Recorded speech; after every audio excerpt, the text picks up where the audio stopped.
C Gandhi school म्हणून एक शाळा आहे, प्राथमिक आणि माध्यमिक स्कूल आहे। त्या स्कूलमध्ये भयानक एक मोठा प्रकार घडला आहे। बऱ्याचशा पालकांच्या आणि विद्यार्थ्यांच्या माझ्याकडे तक्रार आल्या।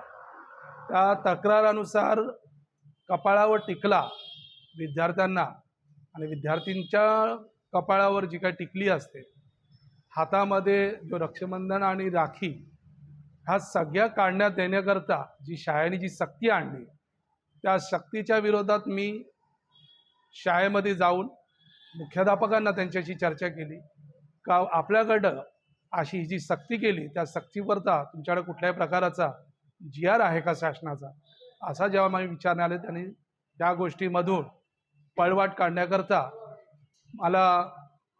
आम्हाला थातूर मातूर कारणं दिली। त्यानंतर माझ्यासोबत असलेले पालक आणि विद्यार्थ्यांनी त्या गोष्टीची गवाही दिली।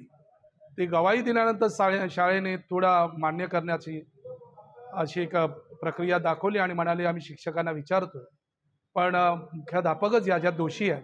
कारण मुख्याध्यापकांकडे जेव्हा पालक गेले होते, त्या पालकांना मुख्याध्यापकांनी म्हणालं की आमच्या शाळेचा एक रूल काढला आहे का कुठल्याही प्रकाराचा आम्ही विद्यार्थ्यांच्या कपाळाला टिकला किंवा विद्यार्थींच्या डोक्याला टिकली हे आम्ही लावून देणार नाही।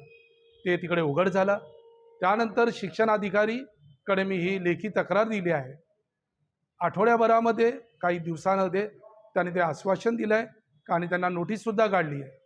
येणाऱ्या आठवड्याभरामध्ये जर त्यांनी ह्याच्यावर सक्त कारवाई करून विद्यार्थ्यांना या सगळ्या गोष्टींमधून सुटका नाही दिली, शिवसेना उद्धव बाळासाहेब ठाकरेच्या वतीने शाळेवर अथवा शिक्षणाधिकाऱ्यांवर आम्ही आंदोलन काढून हा फतवा जो काढला आहे त्या फतव्याच्या विरोधात शिवसेना उद्धव बाळासाहेब ठाकरे आणि मी रुपेश चंद्रकांत भोईर ह्याच्यामध्ये आम्ही जाऊ। शुक्रवारी जेव्हा मी तक्रार दिली, शिक्षणाधिकाऱ्यांनी त्वरित त्याच्यावर कारवाईचा आदेश काढला, नोटीस काढली।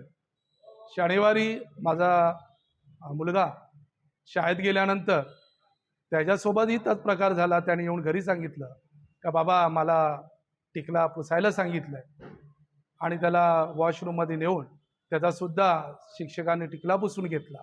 त्यानंतर मला जातीने कळाला का ही शाळा का ह्यांनी ठरवलेलंच आहे आणि हा फतवा काढलेलाच आहे। त्या फतवाच्या विरोधात मी आणि माझा संपूर्ण पक्ष हा याचा विरोध करतो।